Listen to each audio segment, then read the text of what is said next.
Everyone thought the Diddy drama was only about him, just another celebrity scandal, right? Wrong. It has now spiraled into something way bigger, dragging in two of the most powerful names in music, Beyonce and Jay-Z. Yep, you heard that right. It's no longer just Diddy on trial. Whispers, court leaks, and explosive testimonies are unraveling a web so twisted it's got the entire internet screaming.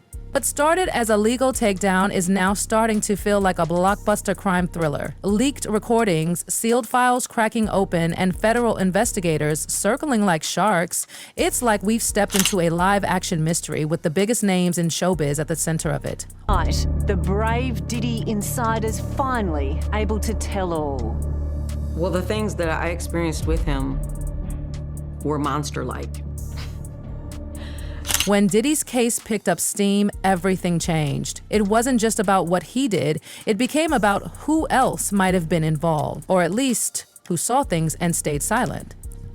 Suddenly, testimonies dropped like bombs. Private recordings leaked, court files spilled secrets no one was ready to hear. Prosecutors, insiders say, are gearing up to bring in names that will shake the entire entertainment world. And guess whose names are echoing the loudest through courthouse hallways? Jay-Z and Beyonce. 3 victims right now who are willing to give testimony about not only what Mr. Carter has done to them, but his wife as well.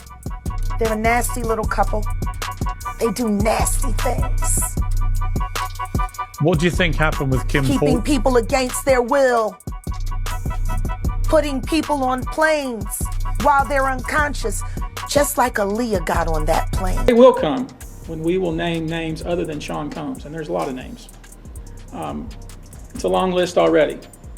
And of course, I already know who some of these individuals are, but because of the nature of this case, we're gonna make damn sure that we're right before we do that.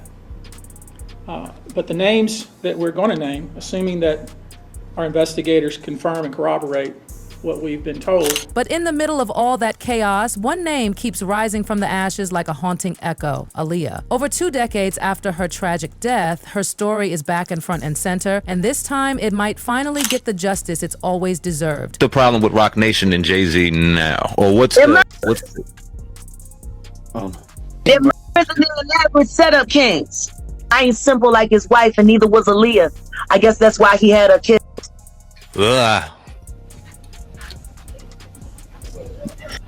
You killed that young woman.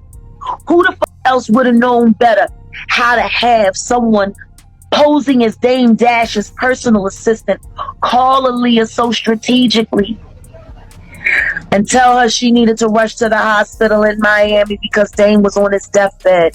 Dame wasn't nowhere near Miami, and he ain't have no assistant call Aaliyah. Who the fuck else would have known that other than his closest ally, his best fucking friend, the nigga that was fucking her before him? Wow. Prove me wrong, sue me or kill me. These motherfuckers been killing people for years. Not long after that, Diddy and Jay-Z been running around acting like they fucking run LA. Aaliyah's death still feels like a fresh wound for so many. Shame. She was just 22, barely stepping into her prime when that plane crash ripped her from the world. It happened after a music video shoot in the Bahamas. People mourned, tributes poured in, but behind the grief, questions lingered. Why did that plane crash immediately after takeoff? Why was it overloaded? And the darkest question of all, was Aaliyah before she even boarded? Some say she didn't walk onto the plane. She was carried. Let that sink in. There's a swirling storm of accusations around what really went down that day. For years, it was dismissed as conspiracy chatter. But now, pieces are falling into place. Flight crew argued nearby about whether or not to take off, and she complained of having a headache. Now, reportedly, a baggage handler nearby said that someone from her entourage gave her a pill. She took the pill, and that right after, she fell into a very deep sleep. So deep, in fact, that she was carried onto the airplane still asleep and may not have even been aware that she was on the airplane. Now, we should say we don't know what that pill was. It could have been aspirin. Maybe she was just very tired from a long video shoot. And the baggage handler did say that she took it willingly, but it does reveal some new information about those final moments. After the crash, investigators determined the small plane was carrying about 700 pounds over its limit, and this is important, the center of gravity was too far back in the aircraft. The pilot did not want to make this trip, and he reportedly argued with Aaliyah's team because he thought that it was unsafe. So he did make those calculations, and he did decide that it was unsafe. However, after protracted negotiation, they went through with that flight. Now, we did also learn some new things about this pilot. According to autopsy results, he had both alcohol and cocaine in his system. The pilot did? The pilot did. Whoa. He was not the Jaguar, right? Yes, the same Jaguar who's been sounding alarm bells about the industry for years backed up the claims with chilling specifics. She called out names, pointed fingers, and doubled down with receipts. Suddenly, the theories didn't seem so wild. That takes me to when you speak on Aaliyah. People really was honed in when you spoke on Dame Dash, Aaliyah, and you're speaking on something where you're saying, I wish that situation will be investigated further. No, to be investigated. Period. Period. It was never investigated. Hype was never questioned. Lenny Kravitz made a statement, and it was never publicized. She was unconscious. She didn't choose to get on that plane. There were phone calls made. There are witnesses who signed NDAs. Why would you need to sign a non-disclosure agreement about a plane crash and what happened leading up to it? Please, someone answer that. Do you feel like the night? Why the fuck would you need to sign? A nigga don't ask about a plane crash if it was accidental. Do you feel like? Riddle me that. Riddle me that. Work with me here in this moment. And I'm gonna ask you. A plane crash should be accidental. Should be. Why would any testimony about what happened leading up to it need to be covered under a non-disclosure agreement if there wasn't foul play?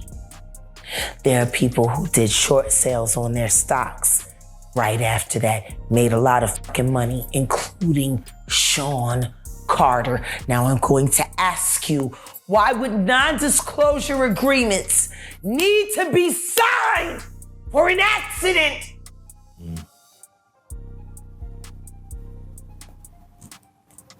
Hey. There were over 25 non-disclosure agreements cashed out and recorded regarding the death of that beautiful girl and every other human being that died on that plane with her. What the fuck? What would you need a don't ask for that?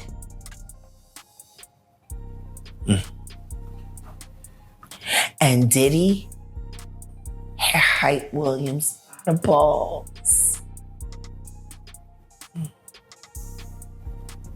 Belly was a money pit.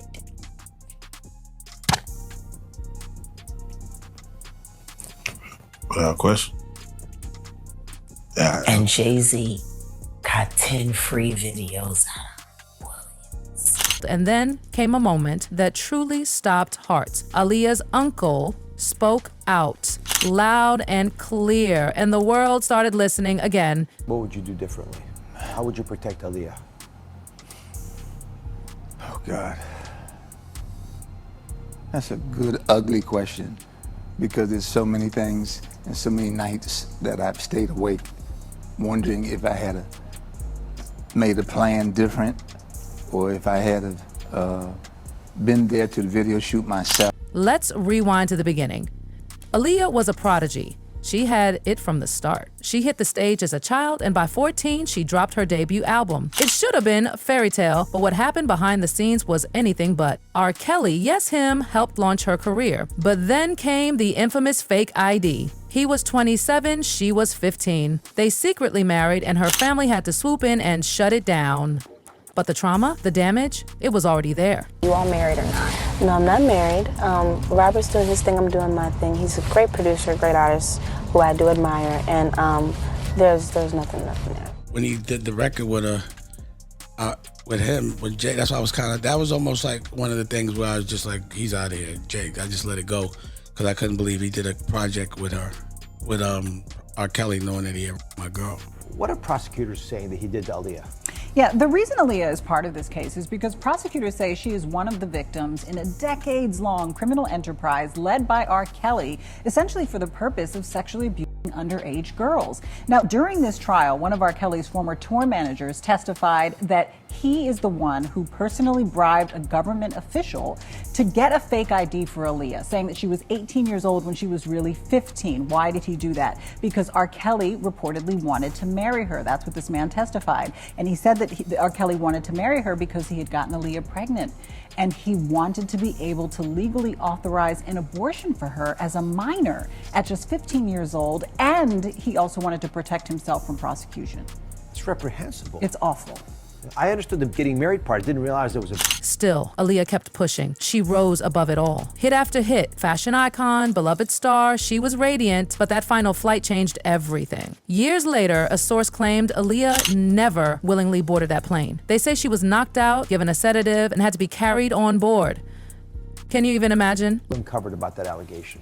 Yeah, the new book, Baby Girl, reveals some new details about the final moments before that tragic accident. And according to the author, Aaliyah was sitting in a taxi as her team and the flight crew argued nearby about whether or not to take off, and she complained of having a headache. Now, reportedly, a baggage handler nearby said that someone from her entourage gave her a pill. She took the pill, and that right after, she fell into a very deep sleep. So deep, in fact, that she was carried onto the airplane still asleep and may not have even been aware. Later investigations revealed horrifying truths. That small plane, it was about 700 pounds over the limit. The cargo was pushed too far back, the weight wasn't balanced, it was a flying death trap. Even worse, the pilot knew. He tried to back out. He warned them. He argued with her team, but eventually he caved. The pilot must have been doing some of these calculations. Why would he risk his own life, and what do we know about him? Yeah, according to the book, the pilot did not want to make this trip, and he reportedly argued with Aaliyah's team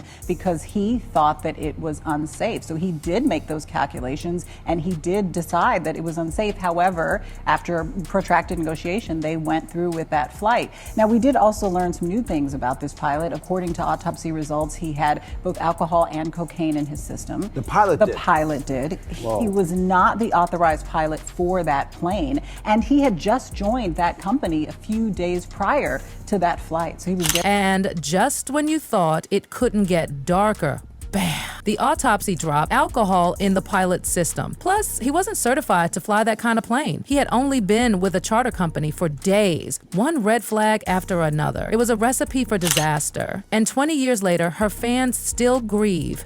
Her family still hurts. Her uncle, Barry Hankerson, who helped launch her into stardom by creating Blackground Records, gave a raw, emotional interview. He opened up about everything, from the early days when nobody believed in Aaliyah to the moments that haunt him to this day. Aaliyah, such a superstar, a 1 in a million find.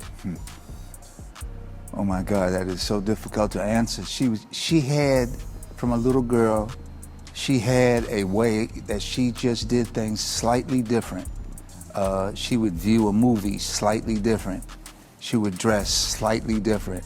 And it was just her peers and her friends and her family were just always in awe of whatever she did. She would just come out and start singing one of her favorite songs, My Funny Valentine. And in fact, she did that on a show called Star Search.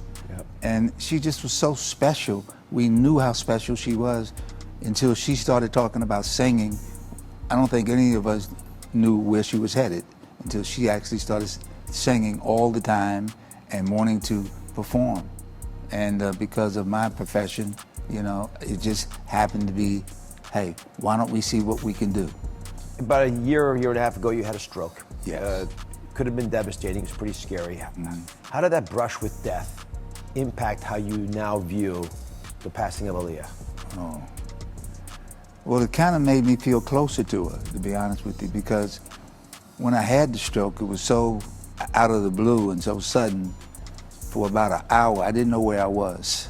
I was in some dark place, but I could feel the presence of other people. And I believed the other person was my mom. And she spoke to me and told me to get out of here and go back. And I said, "Mom, is that you? I can't see you." And she said, "You're not supposed to. You see me when you come back." And then I looked up and I began to gather myself and realize something happened to me, but I didn't know what it was. So you had a near-death experience. How did that color what you think Aaliyah went through as that plane was crashing a minute after takeoff? Oh God. Believe it or not, I was thinking about her music. I was thinking about because I worked on it every day, very obsessively. So I felt like she was with my mom.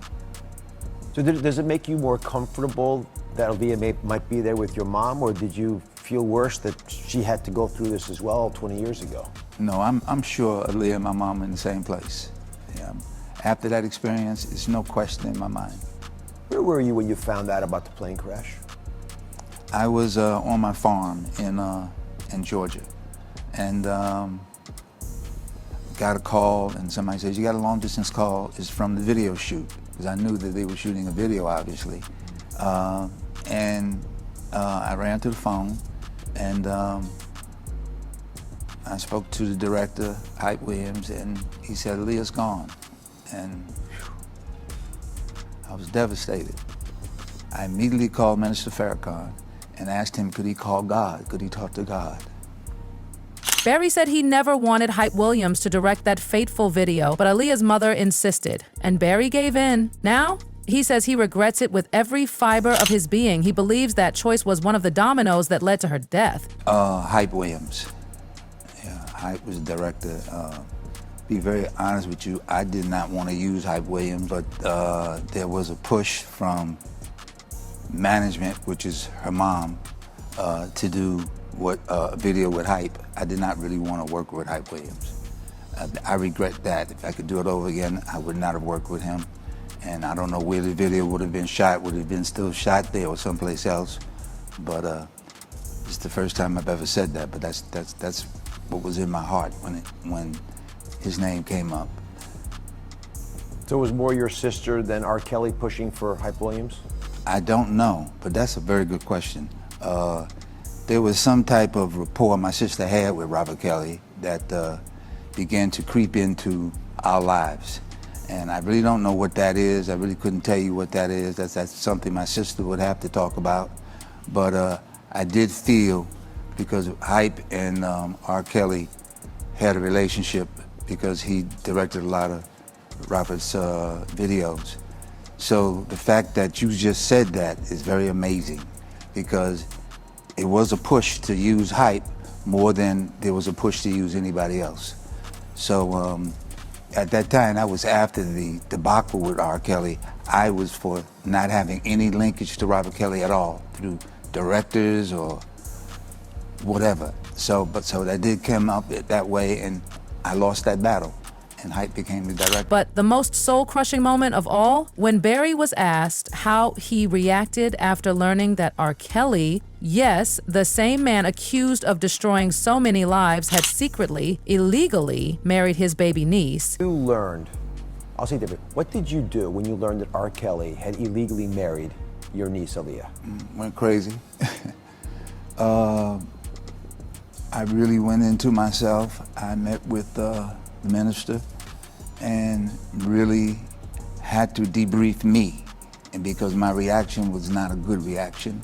I had no understanding of it. I had no compassion for it. It was just totally out of the realm of what I would think any young girl should have ever had to experience. And I made myself known, obviously, to Robert Kelly, and in a conversation, and I've never spoken to him again to this day. What did you say to him? Things like, who do you think you are? And we trusted you. I've worked very hard to make your career happen. You were managing him. Yes. You must have felt terribly betrayed. I was betrayed, and my whole family was betrayed. We gave him not just an opportunity to learn how to perform, but we gave him a lot of love and understanding because he had a tough life. I felt like that kind of betrayal, that you have to do something to somebody.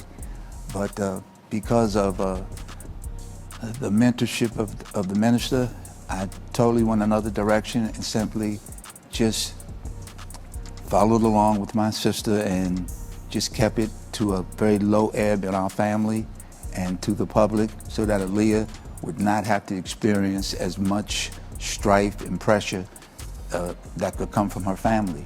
You know, she wanted to pursue. And yet, through all that darkness, Aaliyah still wanted to sing. She still believed in the dream. She still wanted to fly, literally and metaphorically. But someone took that from her. And now all eyes are turning to someone people never expected, Jay-Z. Back in 2021, Damon Dash came forward and shattered the silence. He told the world he and Aaliyah were in love. From 2000 until her tragic passing, they were together. He said they were even talking about marriage.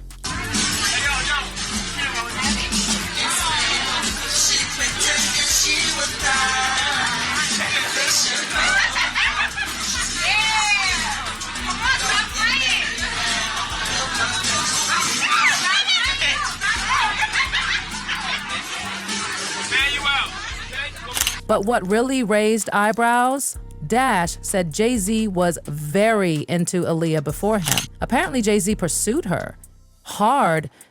But she chose you over him. You know the timeline, bro. We did the project when she died, which was even more disrespectful. And I'm not getting over that. But they're not fighting. It's just, yo, go over there, I go over here.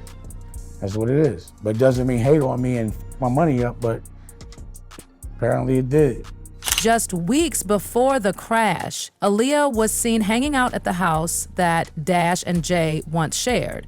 According to theories gaining steam, Jay-Z couldn't handle rejection, and some even whisper he had a motive to want her gone. Was it jealousy, ego, obsession? Some of the finest work that any of them, including Sean Carter, have ever done. Why would you hide that from the culture if you cared about the culture?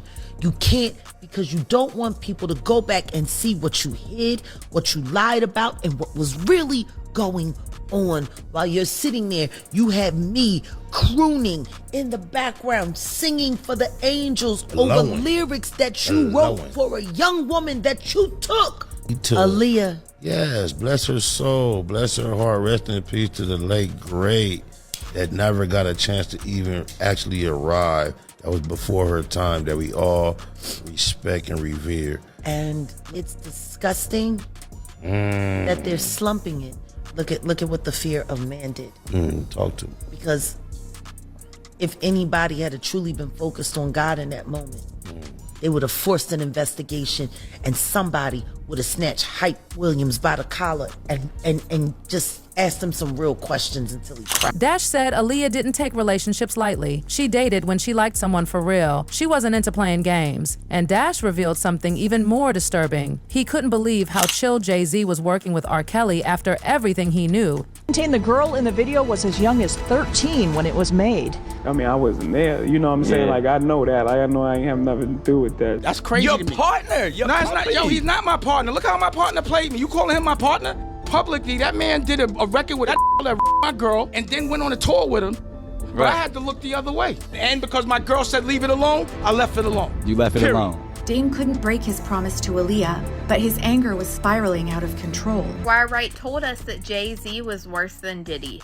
And we're gonna go ahead and deep dive this Jay-Z and Diddy connection to show just how deep this might actually go. The one thing I can't stand is seeing these photos of Jay-Z and Diddy with Aaliyah. It makes me sick to my stomach. We know that Diddy and Jay-Z have both been friends with R. Kelly for years, and Jay-Z continued to make albums with R. Kelly after all the information came out with him and Aaliyah. And I'd say this is because Jay-Z was pretty comfortable with the fact that he knew he also wanted Aaliyah. Jay-Z? Silent. He hasn't said a single word about Dash's claims, nothing about Aaliyah, nothing about R. Kelly, and certainly nothing about Diddy's trial. But with this mountain of allegations rising, that silence might not last much longer. Trafficking trial will resume tomorrow as a third personal assistant is set to take the stand. Over the first couple of weeks, jury members heard explosive testimony detailing the alleged physical and emotional Combs caused. Let's bring in David Gelman, former prosecutor and a criminal defense attorney. David, welcome. Hey, Mike, good to be here. So in week 2 of testimony, jurors heard from a dozen witnesses as prosecutors try to prove sex trafficking and racketeering. What are your expectations when court resumes tomorrow? It's going to be really interesting tomorrow when Diddy's third or fourth assistant takes a stand, and she's going to actually corroborate Kid Cudi's testimony from last week, where he said that Diddy and another associate of his bombed his Porsche years ago at his house. Now, you have to have corroboration about that because nobody can put Diddy there. And in fact, nobody even can say Diddy's the actual one who did it. But if they can say that Diddy or an associate of his did it, then you may have a racketeering charge there. Because right now, as it stands, Mike, nothing, and I mean nothing, is sticking to Diddy. Diddy's lawyers are trying to make the case that his escapades do not amount to federal crimes. How difficult is that argument? I think they're doing a fantastic job, honestly. Look, everybody has said, and Diddy's lawyers even said it in their opening statement, Diddy is not a good guy. There's a lot of domestic violence that occurred between him and Cassie in their relationship. However, what we've heard so far from the testimony of Cassie and the other individuals does not amount to the federal charges that he's being charged with right now. I'm not going to say anything that we heard is very good because it's all horrific. However, the state or the government in this particular instance needs to prove beyond a reasonable doubt that he conspired to racketeer, to sex traffic, and to promote prostitution. So far, they're falling way behind in this. And I know there's a lot more to go in this trial because they're saying it's going to be about 8 weeks. But the government really better step on the gas because they don't have a lot more time to go. So the play seems to be maybe admit to a state crime that avoids prison time. Is that it?